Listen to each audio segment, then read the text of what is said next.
Arr, matey!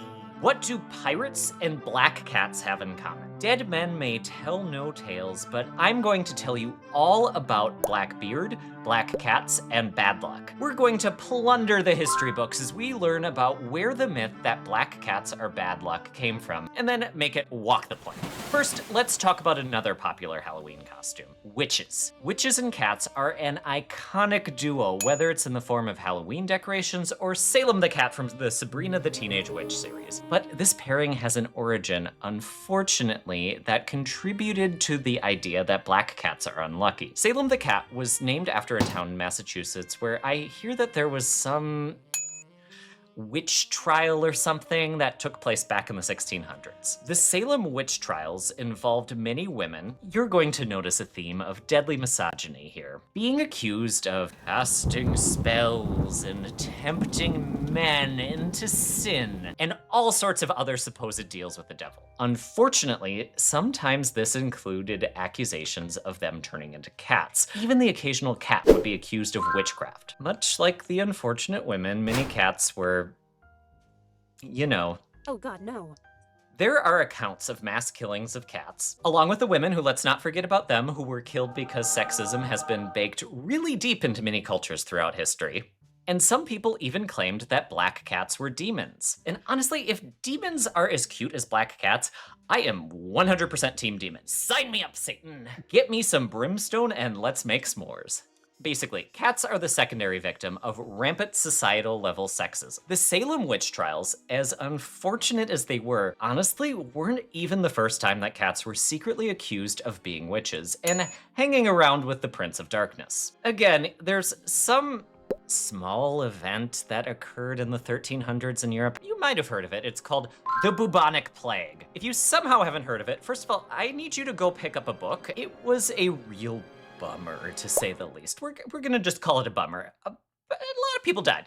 A lot of people died. Basically, back then, people had no idea what bacteria were and didn't have fancy scientific equipment, which for those of you who are new around here, my cat Poutine would like to borrow a mass spectrometer. So then he can do some research into if bacteria that cause foot odor also produce a chemical that makes cats have a good time, similar to the ones found in catnip, to figure out what was actually causing diseases. So they came up with all sorts of, I'm gonna call them interesting theories. In what I'm sure is a shocking twist to many of you, one of those theories was witches and demons and witch demons. Much like the Salem witches, the accused in this case were, shockingly, women, because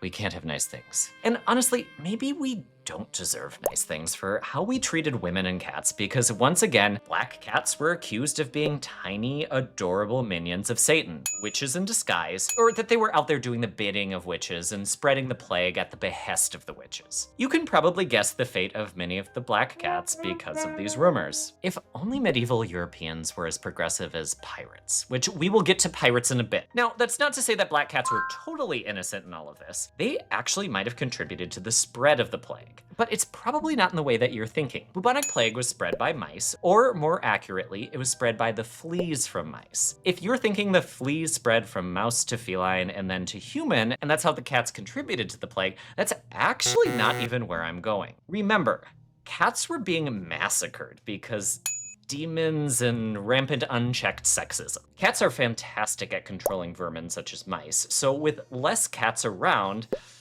mice got, you know, busy. And their population exploded, which led to the spread of fleas and the bubonic plague. In other words, the slaughter of cats indirectly worsened one of the worst disease outbreaks in history. And in case you haven't come to this conclusion independently, maybe don't be a sexist dum-dum and you won't indirectly cause the deaths of millions of people. Now, thankfully, some cultures manage to get things right when it comes to cats. We're going to come back to Europe in a moment, and pirates. Those of you who are only here for the pirates just need to be a little bit more patient. We'll get there, I promise. But first, we're heading even further back into history, to ancient Egypt. The ancient Egyptians are well known for worshiping cats, and looked at them as being the amazing creatures that they are. I think Prozac probably would have been a pharaoh if he were to have been around in ancient times. Don't you, Prozac? You're the color of sand. It's appropriate that you'd be a pharaoh.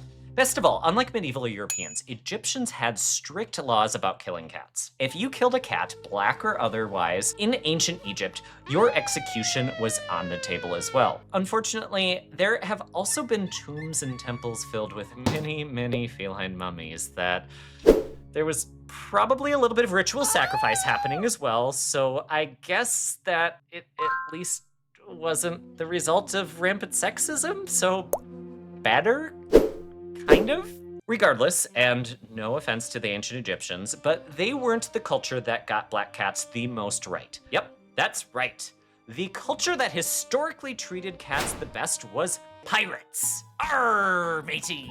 Despite their violent reputation, pirates were actually kinda cool with cats. The wives of many pirates would keep cats because it was thought that having a cat would ensure that their husband would come home from plundering booty to, well, actually basically just continue doing that. The pirates themselves were also pretty chill with cats and would keep them on their ships to take care of pests. So take a look at what happened with the pirates, medieval Europeans. When you're nice to cats, you get to live pest-free and not have plagues. It was considered good luck to have a black cat on board your pirate ship. Man, never did I think I'd be saying that pirates were the real good guys. Yet, here we are.